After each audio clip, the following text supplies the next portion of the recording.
بسم اللہ الرحمن الرحیم۔ کتاب کا نام ہے دین عرفا، جس کے مصنف ہیں مرشد کریم سرکار السید محمد جعفر الزمان نقی البخاری دامج اللہ تعالی۔ باب پنجم، توقیات مبارکہ۔ نمبر 1، توقیع اول، بنام شیخ الموثق جناب ابو عمر العامری رحمۃ اللہ علیہ۔ دوستوں، سب سے پہلے مناسب ہوگا کہ میں توقیع مبارک کے صدور کے اسباب اور علل کے بارے میں آگاہ کر دوں تاکہ اس دور کے حالات کے تناظر میں توقیع مبارک کو سمجھنا آسان ہو جائے۔ یہ توقیع مبارک صرف صادر ہوئی تو اس دور میں خلیفہ معتمد باللہ عباسی اپنی 23 سالہ حکومت کا آخری اشرہ گزار رہا تھا، کیونکہ 256 ہجری ماہ رجب میں معتمد باللہ کی موت ہوئی تو اس کی جگہ احمد بن متوکل باللہ کو معتمد باللہ کے نام سے تخت حکومت پر بٹھا دیا گیا، اور 279 ہجری میں یہ دار البوار کو روانہ ہوا تو اس کی جگہ احمد بن موفق باللہ کو خلیفہ بنایا گیا، اور وہ 299 ہجری تک حاکم رہا۔ یہ توقیع مبارک اس دور میں صادر ہوئی جب معتمد باللہ عباسی اس حاکم تھا اور اپنی شدید ترین کاروائیوں میں مصروف تھا، اور یہ زمانہ 277 ہجری کا تھا، اور اس دور میں جناب جعفر طواب سلام اللہ علیہ کا انتقال ہو چکا تھا، اور ظاہری طور پر میدان خالی دیکھ کر کئی لوگ اپنی امامت کا دعویٰ بھی کر رہے تھے، اور کئی لوگ نیابت کا دعویٰ بھی کر رہے تھے، اور شیعہ عوام میں شکوک و شبہات پیدا کیے جا رہے تھے تاکہ ان کی مرکزیت کو اللہ نہ کرے خراب کیا جائے۔ اس میں معتمد باللہ عباسی بھی ایک امام کی حیثیت سے خود کو پیش کر رہا تھا، اور یہ پروپیگنڈا جاری تھا کہ شہنشاہ معظم جناب ابو محمد العسکری علیہ السلام کی نعوذ باللہ کوئی اولاد نہیں تھی، اس لیے منصب امامت دوسروں میں چلا گیا۔ اس بات کو سامنے رکھ کر ہر روز کوئی نیا امام بن کر ظاہر ہو رہا تھا۔ ان دایان امامت کی تعداد کافی ہے، ان میں سے معروف جو ہیں وہ یہ ہیں: ابو محمد حسن یعنی ہارون الشریف، ابن ابی اذاکر یعنی ابو جعفر محمد بن علی شلمغانی، محمد بن نصیر نمیری، ابو طاہر محمد بن علی بن بلال، احمد بن ہلال کرخی وغیرہ۔ ہم اس وقت ابن ابی غانم قزوینی اور اس کے عراقی ساتھیوں کی جماعت شیعہ میں شہنشاہ معظم ابو محمد العسکری علیہ السلام کی شہادت کے بعد بحث مباحثہ ہوا، اور اس کا اثر سارے شیعوں پر ہوا، کیونکہ بہت سی شیعوں میں یہ شک پیدا ہو گیا کہ شہنشاہ معظم ابو محمد العسکری علیہ السلام کی نعوذ باللہ کوئی پاک اولاد نہیں تھی، اور جناب ابو عمر العامری رحمۃ اللہ علیہ کی جماعت کے افراد یہ کہہ رہے تھے کہ شہنشاہ زمانہ جل اللہ فرج شریف موجود ہیں۔ اس پر یہ فیصلہ ہوا کہ آپ کی خدمت میں عریضہ لکھا جائے۔ اس عریضے کے جواب میں جناب ابو عمر العامری رحمۃ اللہ علیہ کے نام یہ توقیع مبارک صادر ہوئی۔ دوستوں، یہ بات یاد رہے کہ یہ روایت نہیں جس میں تبدیلی ممکن ہو، کیونکہ جب انسان کسی کو پیغام دیتا ہے تو اس کا مفہوم تو کچھ نہ کچھ بچ جاتا ہے، لیکن الفاظ کبھی بھی 100% درست نہیں ہوتے، اس لیے احادیث میں روات احادیث یعنی خل کا استعمال کر رہے ہوتے ہیں، یعنی خلت، یعنی میرا خیال ہے یہ لفظ استعمال ہوا ہے، جبکہ تحریر میں تو الفاظ کی تبدیلی ممکن ہی نہیں ہوتی، اور توقیات شہنشاہ زمانہ اجل اللہ فرج شریف کے گرامی نامے ہیں جو انہوں نے اپنے دست مبارک سے تحریر فرمائے، اس لیے ان کے ایک لفظ پر بھی شک کرنا جائز نہیں ہوتا۔ یہ توقیع مبارک علامہ شہید سید حسن مہدی شیرازی کی کتاب کلمۃ الامام المہدی اجل اللہ فرج شریف صفحہ 244 پر بھی ہے۔ اس کے علاوہ احتجاج طبرسی جلد 2 صفحہ نمبر 277 اور دیگر کتب غیبت میں بھی موجود ہے۔ توقیع مبارک کی عبارت: بسم اللہ الرحمن الرحیم۔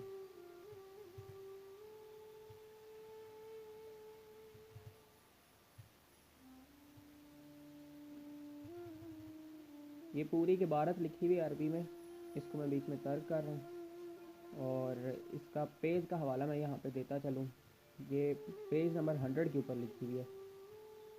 نیچے مور مبارک لکھی ہوئی ہے، اور اس کے نیچے حوالہ بہار الانوار 13/9/178/53۔ ترجمہ اور شرعی نکات۔ نمبر 1، عبارت توقیع۔ بسم اللہ الرحمن الرحیم۔ اللہ عز و جل ہمیں اور آپ کو فتنوں اور آزمائشوں سے محفوظ رکھے، ہمیں اور آپ کو روح یقین عطا فرمائے۔ اللہ عز و جل ہمیں اور آپ کو پریشان کن اور بری بازگشت سے محفوظ فرمائے۔ شرعی نکات۔ دوستو، پہلے جملے جو ہیں وہ دعائیہ ہیں، اور ان میں شہنشاہ زمانہ جل اللہ فرج شریف نے اپنے مقدس جذبات کو مومنین کے ساتھ متصل فرماتے ہوئے اپنی ذات کو بھی دعا میں شامل فرمایا ہے، اور دعا میں وقت کے تینوں زمانوں پر محیط دعا فرمائی ہے، یعنی مستقبل کے لیے فرمایا ہے کہ اللہ ہمیں اور آپ کو آزمائشوں اور فتنوں سے محفوظ رکھے۔ حال کے بارے میں فرمایا ہے کہ اللہ عز و جل آپ کو اور ہمیں روح یقین عطا فرمائے، اور ماضی کے بارے میں فرمایا ہے کہ اللہ عز و جل ہمیں اور آپ کو اعمال و افعال کی بری بازگشت اور برے انجام سے محفوظ رکھے۔ دوستو، اس بات سے یہ حقیقت کھل کر سامنے آتی ہے کہ جب بھی شیعوں میں سے ہدایت کے لیے کوئی جماعت یا فرد اپنی شہنشاہ زمانہ جل اللہ فرج شریف سے رابطہ کرتی ہے تو آپ اسے دعا فرماتے ہیں اور ان کی ہدایت بھی فرماتے ہیں۔ فرامین میں ہے کہ جب کوئی انسان گمراہی ترک کرنے کے لیے رابطہ کرتا ہے تو اللہ جل جلالہ کو اس کی بہت زیادہ خوشی ہوتی ہے۔ اس کی ایک مثال دی گئی ہے کہ ایک انسان کسی صحرا میں مصروف سفر ہو اور اس کا سامان خورد و نوش ایک اونٹ پر بندھا ہو، اور وہ انسان رات کو کسی جگہ قیام کرے، اور جب صبح کو دیکھے تو اس کا اونٹ بما سامان خورد و نوش غائب ہو۔ وہ انسان صحرا میں پیدل سفر کرنا شروع کر دے، جب شدید گرمی کی وجہ سے اس کی پیاس عروج پر ہو اور اسے اپنی موت سامنے نظر آنے لگے، تو عین اس وقت وہ ایک ٹیلے پر چڑھ کر دیکھے تو نیچے اس کا اونٹ بما سامان بیٹھا ہو تو اسے کتنی خوشی ہوگی۔ فرمایا جتنی اس شخص کو خوشی ہوگی، ہمیں ایک مومن کے راہ راست پر آنے کی اتنی ہی خوشی ہوتی ہے۔ اس لیے ہمیں اپنی آخرت کے لیے نہ صحیح اپنے شہنشاہ زمانہ جل اللہ فرج شریف کو خوش کرنے کے لیے ہی صحیح ان سے ہدایت طلب کرنی چاہیے اور راہ حق پر چلنا چاہیے کہ ہمارے ذریعے کچھ خوش نصیب تو ہمارے شہنشاہ زمانہ جل اللہ فرج شریف کو ملے گی، کوئی کچھ خوشی تو۔ دوستوں، دعائے کاملہ اس زمانے تک محدود نہیں ہے، بلکہ جس زمانے میں بھی شیعہ اپنے شہنشاہ زمانہ جل اللہ فرج شریف کی مرکزیت سے متصل رہیں گے، ان میں جب اور جہاں جہاں بھی شکوک و شبہات پیدا ہوں گے، وہاں رفع شک کے اہتمام حجت زمانہ اجل اللہ فرج شریف پر واجب ہو جائے گا، اور ان کی رہنمائی فرمانا ان کے منصب ہدایت کے لیے لازم و واجب ہے۔ ہمارے مناظرین اور مبلغین منکرین حجت اجل اللہ فرج شریف کے سامنے ہمیشہ سے یہ دلائل دیتے آ رہے ہیں کہ جب بھی امت مسلمہ میں شک پیدا ہو جائے تو اس شک کو علماء ربانیین رفع کرتے ہیں، اور اگر علماء امت میں شک پیدا ہو جائے تو اس شک کا رفع کرنا اللہ جل جلالہ پر واجب ہے، اور یہ سنت الہیہ ہے کہ وہ یہ کام ہمیشہ سے اپنے نمائندوں سے لیتا ہے، یا وہ کسی نبی کو مبعوث فرما کر شک کو رفع فرماتا ہے، یا حجت زمانہ علیہ الصلوۃ والسلام کے ذریعے اس شک کو رفع فرماتا ہے۔ اس لیے ہر زمانے میں کسی ایسی ذات کا روئے زمین پر موجود ہونا واجب ہے کہ جو ایک طرف اللہ جل جلالہ سے متصل ہو اور دوسری طرف انسانیت سے مربوط ہو۔ بس اسی ذات واجب کو حجت اللہ فی العالمین علیہ الصلوۃ والسلام کہتے ہیں، اور کوئی بھی زمانہ حجت زمانہ علیہ الصلوۃ والسلام سے خالی نہیں رہ سکتا۔ اس کے ساتھ ہی آپ نے فرمایا کہ اللہ جل جلالہ تمہیں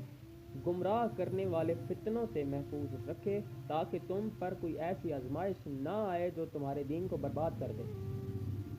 اور ان آزمائشوں میں سے سب سے بری آزمائش شک کی ہوتی ہے، اور شک کی ضد یقین ہے۔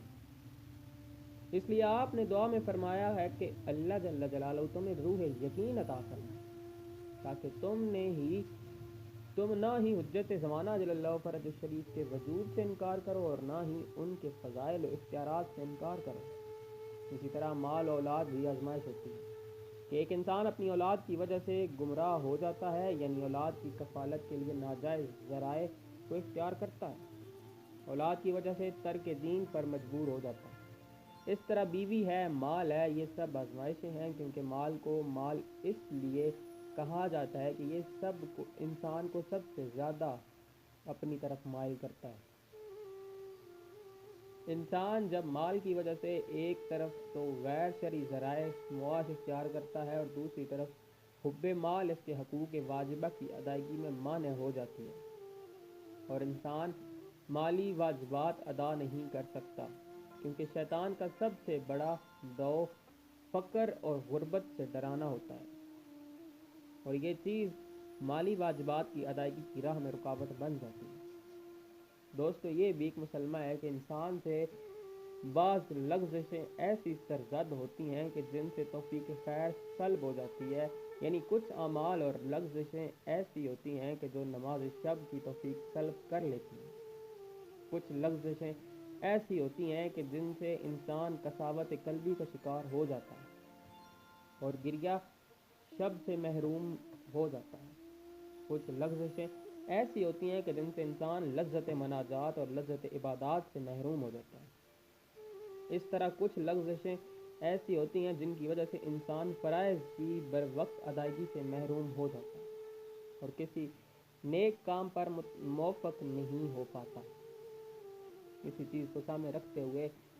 آپ نے فرمایا کہ اللہ تمہیں اعمال خیر صالح، اعمال غیر صالح کی بری بازگشت اور برے انجام سے محفوظ رکھے، اور تم سے اگر کوئی ایسی بات سرزد ہو بھی جائے تو اللہ تم پر رحم فرمائے۔ دوستوں، جو انسان بھی اپنے شہنشاہ زمانہ جل اللہ فرج شریف سے مسلسل رابطہ رکھتا ہے، ان سے توفیق خیر کبھی بھی سلب نہیں ہوتی، اور انسان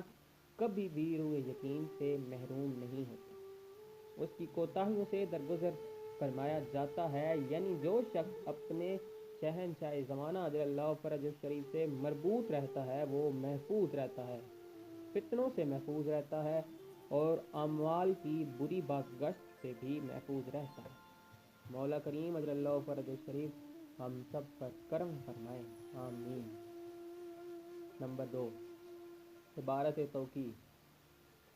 دوستوں، شہنشاہ زمانہ جل اللہ فرج شریف نے یہاں سے مقصد تحریر کی طرف رجوع فرمایا اور فرماتے ہیں کہ تمہاری جماعت شیعہ کے دین کے بارے میں شک و ریب کی خبر بذریعہ عریضہ ہم تک پہنچی۔ شرعی نکات۔ دوستوں، یہ ایک حقیقت ہے کہ شہنشاہ زمانہ جل اللہ فرج شریف ہمہ وقت ان کا مشاہدہ فرما رہے تھے اور انہیں شیعوں کے سارے حالات معلوم تھے، لیکن اس وقت تک انہوں نے رابطہ نہیں فرمایا کہ جب تک شیعوں کی طرف سے ان کی بارگاہ میں رجوع نہیں کیا گیا۔ یعنی ہمیں اس بات سے یہ اصول بھی ملتا ہے کہ ہدایت اس کی فرمائی جاتی ہے جو ان کی ذات کی طرف رجوع کرتا ہے، اس لیے اللہ جل جلالہ بھی کلام پاک میں اسی اصول کی طرف اشارہ فرماتے ہیں، یعنی یہی اصول دیا کہ جو بھی اس کی طرف رجوع کرتا ہے اس کی ہدایت کی جاتی ہے، اور جو رجوع نہیں کرتا وہ محروم رہتا ہے۔ اور اللہ جل جلالہ سے رجوع کیا جائے یا شہنشاہ زمانہ جل اللہ فرج شریف سے، بات ایک ہی ہے، کیونکہ ہدایت تو حجت زمانہ جل اللہ فرج شریف ہی فرماتے ہیں، کیونکہ یہ اللہ جل جلالہ کے وسیلہ ہدایت بھی ہیں۔ دوستوں، شہنشاہ زمانہ جل اللہ فرج شریف فرما رہے ہیں کہ یہ خبر شیعوں کے بارے میں پہنچی ہے، وہ دین حقیقی یعنی زمانے کے امام کے بارے میں شکوک میں مبتلا ہوئے ہیں۔ ایک حقیقت ہے کہ نبوت و رسالت یا امامت و حجتیت یہ دین کی قیادت کے نام ہے، اور جو انسان دین کی قیادت کے بارے میں شک و ریب میں مبتلا ہوتا ہے دراصل وہ دین ہی کے معاملے میں شک و ریب کا شکار ہو رہا ہوتا ہے۔ قرآن مقدس میں فرمایا گیا ہے کہ اگر مخالفین کا بس چلے تو یہ تمہیں تمہارے دین یعنی رسالت یا حجت زمانہ سے مرتد کر لیں۔ کیا یہ اللہ کے دین کے علاوہ کسی اور کو چاہتے ہیں؟ اللہ کے آسمانوں میں اور زمین میں